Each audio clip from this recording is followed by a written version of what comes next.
পুরস্কার ঘোষণা, গণমাধ্যমে বিজ্ঞাপন, সাঁড়াশি অভিযান সহ নানা চেষ্টায়ও উদ্ধার হয়নি পুলিশের লুট হওয়া সব অস্ত্র।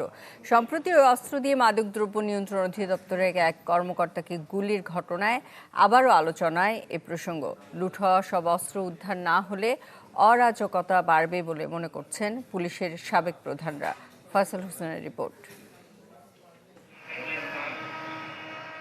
এই মাসের শুরুতে রাজধানীতে মাদকবিরোধী অভিযানে গুলিবিদ্ধ হন মাদকদ্রব্য নিয়ন্ত্রণ অধিদপ্তরের এক পরিদর্শক। তার পায়ে গুলি করে পালিয়ে যায় সন্ত্রাসীরা।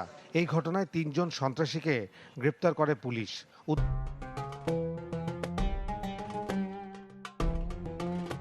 উদ্ধার করা হয় ৩টি অস্ত্র ও ২৩ রাউন্ড গুলি। যেটা দিয়ে গুলি করছে ওইখানে আরও ১৬ রাউন্ড গুলি সহ একটা অস্ত্র পাওয়া গেছে। সেটা পুলিশের হারানোর অস্ত্র বলে আমরা প্রাথমিকভাবে করেছি। গেল বছরের শেষের দিকে কক্সবাজার মহেশখালীতে ডাকাতির সময় কোস্টগার্ডের হাতে ধরা পড়ে ২ ডাকাত। জব্দ করা হয় একটি পিস্তল ও ২২ রাউন্ড গুলি। অপারেশন চলাকালীন তার কাছ থেকে আমরা পুলিশ হতে যে এইসব অস্ত্র লুট হয়েছে তার মধ্যে একটা অস্ত্র তার কাছ থেকে আমরা উদ্ধার করি। আর বছরের শুরুতে রাজধানীর মিরপুরে ডাকাতির সময় অস্ত্রসহ ৪ জনকে গ্রেপ্তার করে র্যাব। থানাটা লুট হওয়ার পরে থানার অস্ত্রের সাথে এই ব্যক্তিগত যে লাইসেন্সকৃত অস্ত্র থানায় জমাকৃত সেটিও তারা লুট করে এবং সেই অস্ত্রগুলো বিভিন্ন হাত বদল হয়ে তার কাছে এসেছে। ৩টি ঘটনায় যেসব অস্ত্র ব্যবহার করা হয়েছে তা পুলিশের থেকে লুট হওয়া অস্ত্র। তথ্য বলছে ৫ আগস্টের পর থানা থেকে লুট হওয়া ১,০০০-এর বেশি অস্ত্র, ২ লাখের বেশি গোলাবারুদের এখনো হদিস মেলেনি। সাবেক এই পুলিশ কর্মকর্তা বলছেন, এসব অস্ত্র সন্ত্রাসীদের হাতে চলে গেছে, যা পুলিশের জন্য মাথা ব্যথার কারণ হয়ে দাঁড়াবে।